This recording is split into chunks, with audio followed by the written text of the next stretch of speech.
The first real chill of October drifted through Maplewood when Bea Patterson pushed open the double doors of St. Luke's Parish Hall, her knitting bag bumping cheerfully against her hip. Inside, the weekly Pearl and Pearl circle already hummed with conversation, the air fragrant with cinnamon scones from Millie Dunn and bergamot tea from Grant Holloway's thermos. Tables had been rearranged to make room for poster boards and raffle baskets. Craft Fair Week was the circle's busiest time, and every member had brought something special to show or sell. Bea's something special just happened to be priceless. She drew a linen-wrapped bundle from her bag and placed it on the dais beside the sign-up clipboard. Even under wraps, the skein seemed to glow. Yarn lovers from 3 counties had whispered about the cipher sock skein ever since Bea, a retired librarian, inherited it from her great-aunt Aggie. It was kettle-dyed in dusky plums, tourmaline greens, and a slippery silver grey that shifted when the light hit. According to Aggie's cryptic diary, knitting it in a particular sequence would reveal coded messages, in stitches, in shadows, written by Aggie's code-breaking circles during the Second World War. Whether that legend was true or not, the skein was rare, valuable, and perfect for raffling at the weekend fair. The proceeds would buy new heaters for the town library. Bea set out a glass case, locked the skein inside, and posted a polite sign. Look, admire, but please don't touch. By 6:05, the pew benches were full. Jasmine Flores, Maplewood's social media dynamo, balanced a tripod so she could live stream Knitting Circle Confidential to her legion of followers. Millie arranged her scones beside napkins embroidered with tiny cupcakes. Olivia Chen, fastest hook in the West, crocheted at blinding speed while simultaneously sipping Thai iced coffee through a reusable bamboo straw. Marjorie Crowley, curator at the County Museum, hovered protectively near the skein, reciting facts about war-era fibre rationing to anyone within earshot. Craft Fair Week was the knottiest joy of Bea's year. But tonight, something in the atmosphere felt extra taut, like a yarn strand pulled one stitch too far. She dismissed the notion, clapped for attention, and began the meeting. At 6:42, just as Jasmine interviewed Grant about the eco-benefits of alpaca fleece, the lights flickered. A gust rattled stained glass windows, and the power went out entirely, plunging the hall into honey-coloured dusk from emergency sconces. Gasps rose, knitting needles paused mid-air. "Stay calm, everyone," Bea said. "Probably a blown transformer." On cue, Sheriff Brooks's deep laugh boomed from the doorway. "Transformer my foot. Kids from the high school drama club are testing their fog machine next door. Looks like it tripped the breaker for half the block." Half-embarrassed laughter rippled through the room. Brooks tipped his hat and ambled toward the breaker closet. Within minutes, full light returned. Crisis averted. Bea asked Jasmine to resume filming and segued into a show-and-tell of autumn shawls. Precisely 10 minutes later, Millie shrieked, high and sharp as a kettle whistle. Every head swiveled to the dais. The glass case stood open.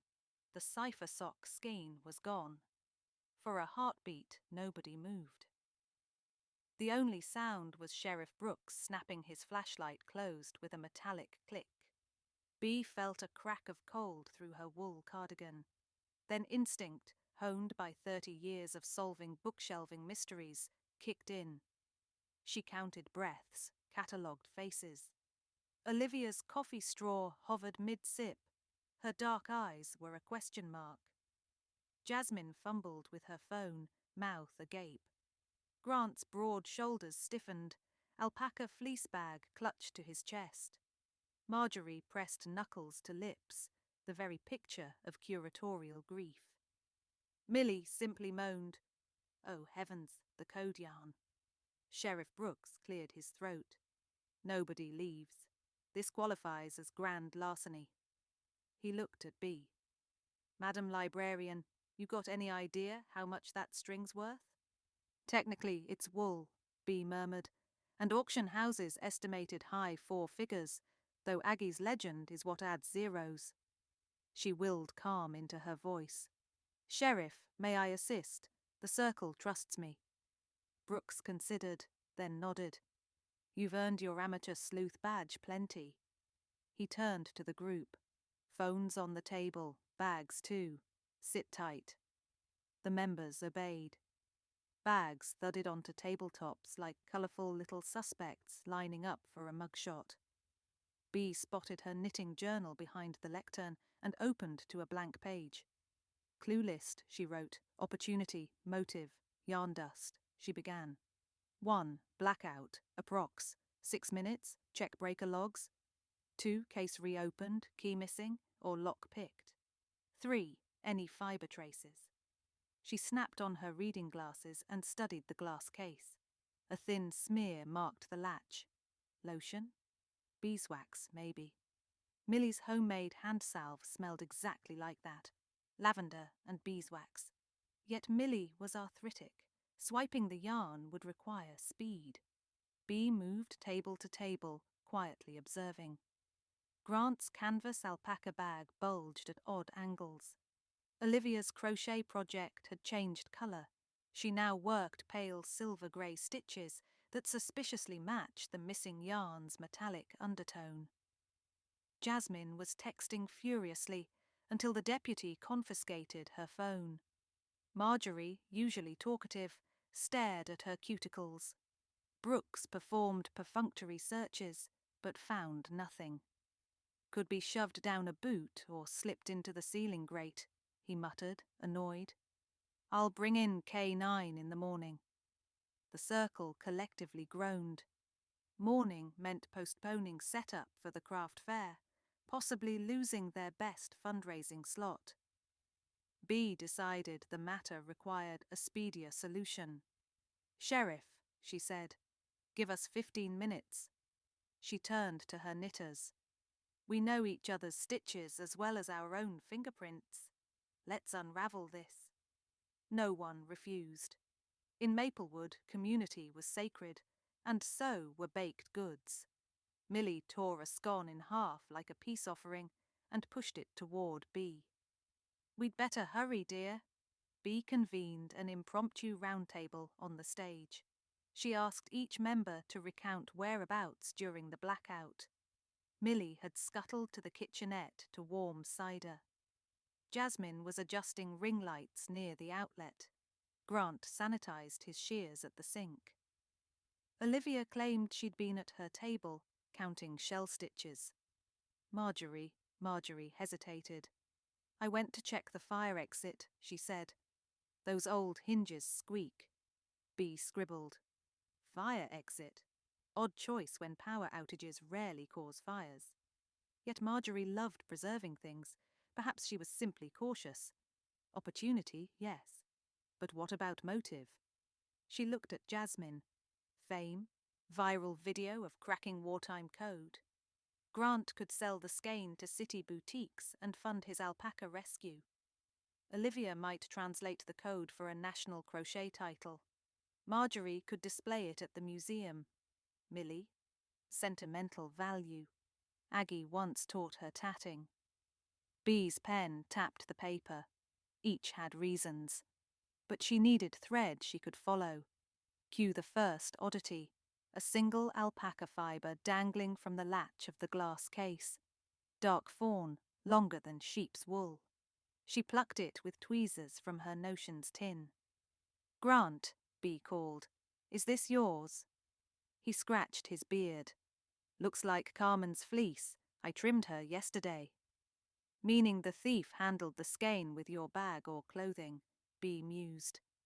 Have you emptied your tote since tonight's blackout? Just scissors and sample swatches. He opened the bag for all to see. Spools of undyed yarn lay stacked neatly atop marketing pamphlets. No jewelled skein lurked beneath. Still, the fibre nagged her.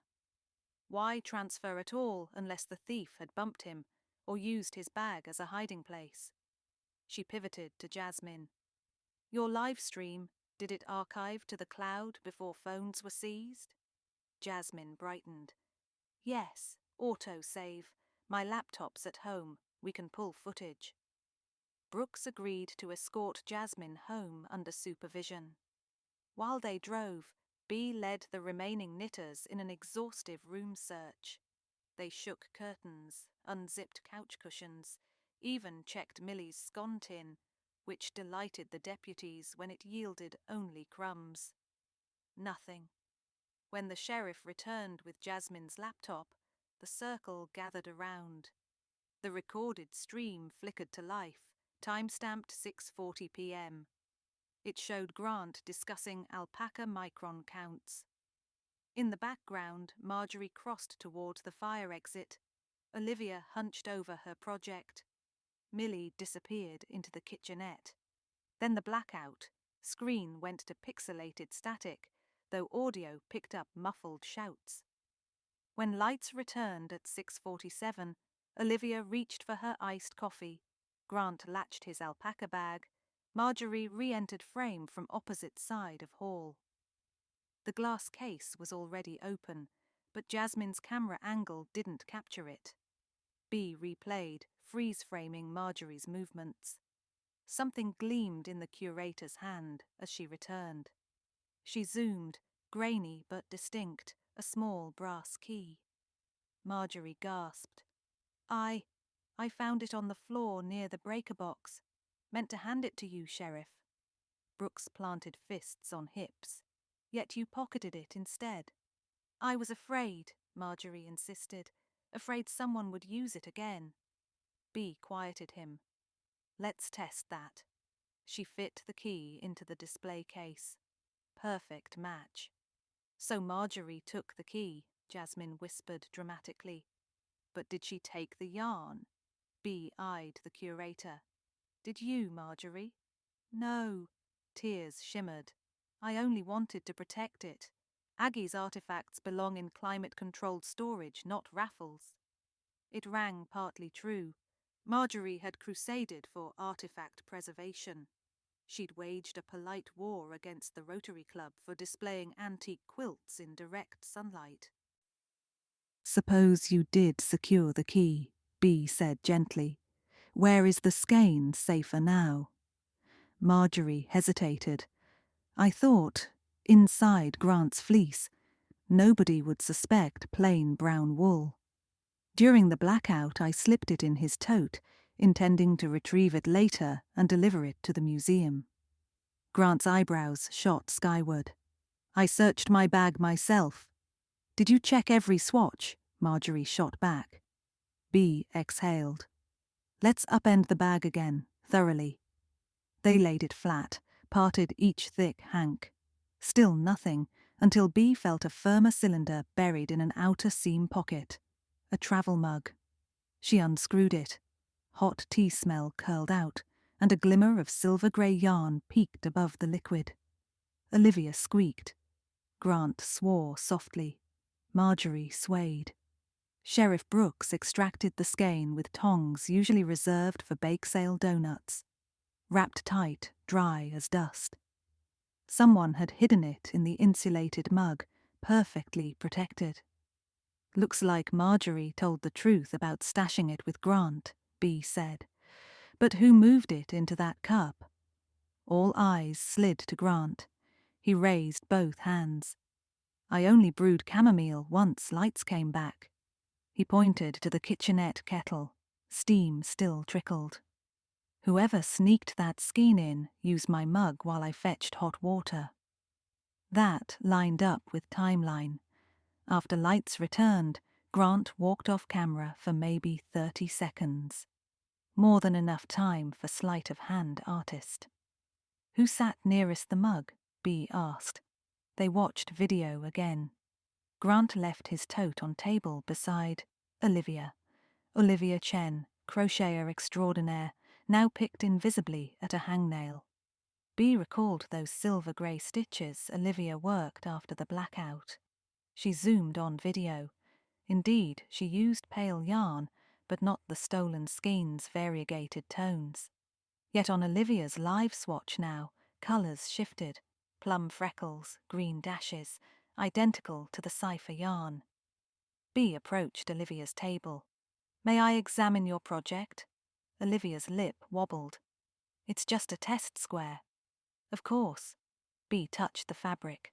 Soft, slick, unmistakable. "This is Aggie's wool." "You can't prove." Bea unravelled 2 stitches.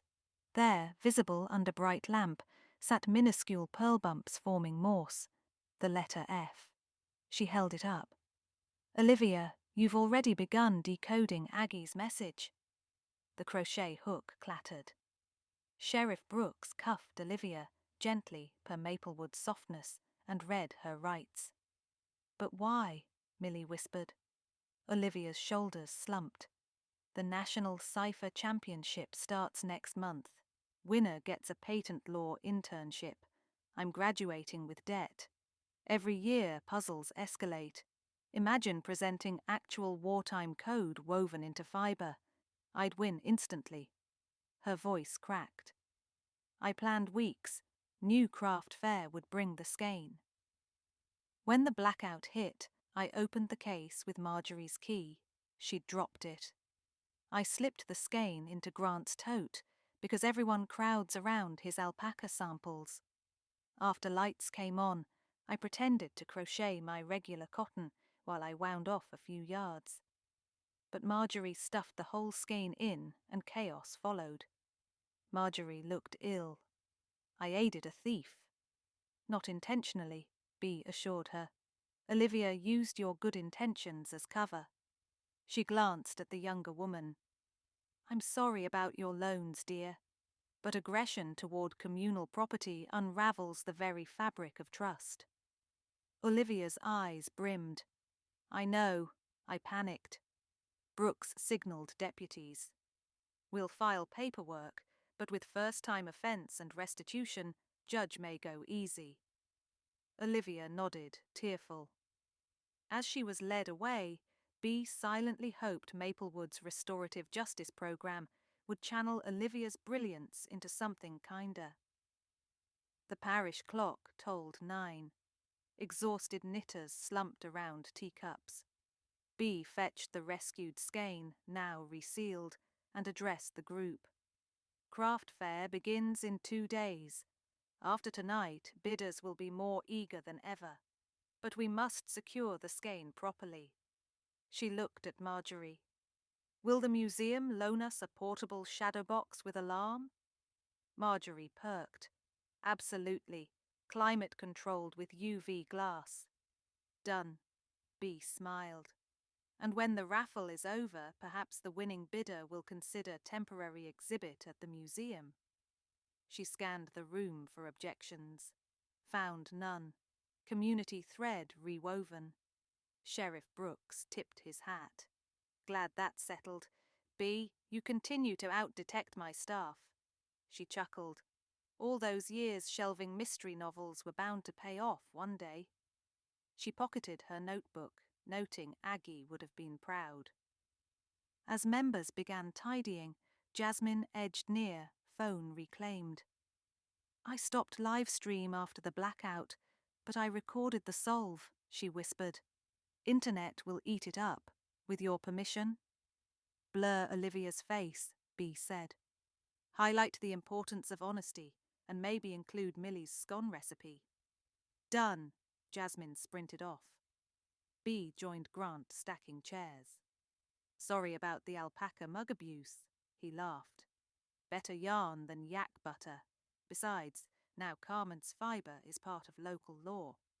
Millie pressed another scone into Bea's hand. "Sugar for stamina, dear. You're a marvel."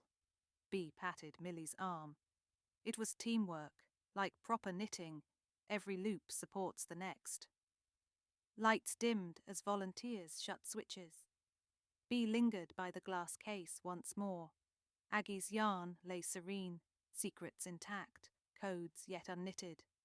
Bea imagined the library's new heaters humming because of it, warming small hands turning pages. She slipped on her coat. Outside, maple leaves spiraled under street lamps.